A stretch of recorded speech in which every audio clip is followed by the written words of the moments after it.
putting this on, I don't want to see her head and just shove it on top of her, because I may put it on once or twice and get away with it, and then before you know it, I present this to her and she runs away. It could be because she gets overexcited, she's stressed out, she gets scared. What this represents could be scary when we go out there. Some dogs don't want to be out there or whatever. There's so many different reasons. So getting a collar on for the first time, when I present it to the dog, yes, I reward her for putting her head into it. I lure, yes, her head into the collar. I do not have the food in front of her nose and I put the collar on top. Because what happens is for the first once or twice, you may get it on and be successful and then reward her, and then the dog feels that you've now set up a trap for her.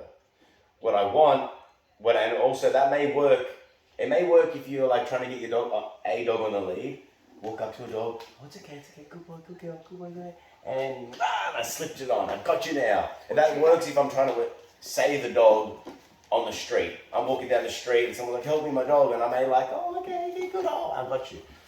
But if for your own dog, it's a bad thing to do, because they will only work twice and you hang out more than twice with your dog, so then she's not going to want to do that. So, or for her to participate.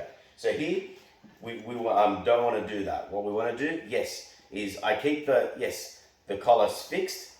Yes, if she, whoops, bad timing there. Yes, when she backs her head out of it, it's completely sweet. I want her to feel that she can back her head out of the collar at any time she wants. So that way me presenting it to her, yes, means that she's going to be just waiting for it. Then over time, with lots of practice, with no food, and it probably won't happen now, but you can just present it to her, yes. And then her putting her head into it becomes a valuable thing. And then over time, you could put on command if you like. Some people I've seen before where they go, get dressed, yes. And then we can get it on her, yes. So you can see that's a little bit uncomfortable. Mm-hmm. Yes, yes, yes.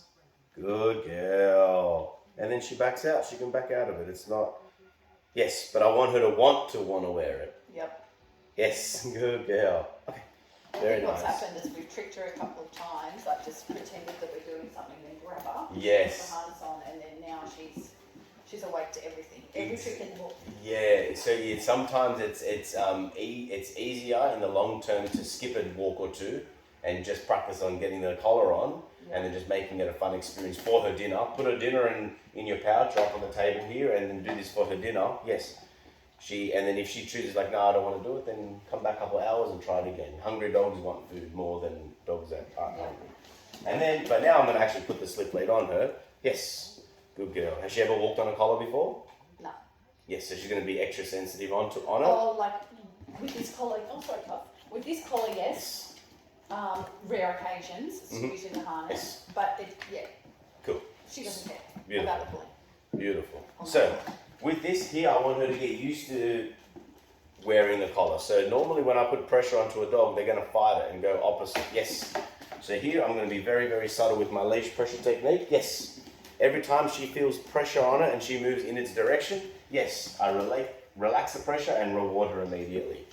The point of this is a couple of things. First of all, I want to be able to, yes, physically move her in any direction I want, not just by luring her with food only.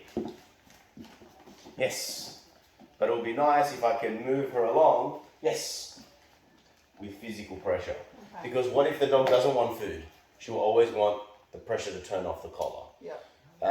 But also, as we talked about before, for walking and for loose lead walking and for obedience, when we start getting into those levels of training is when we start using the training tools to be able to communicate to them that they have to stay in position, they have to come towards us, and they have to basically be in a certain position to make sure that there's no pressure on the collar.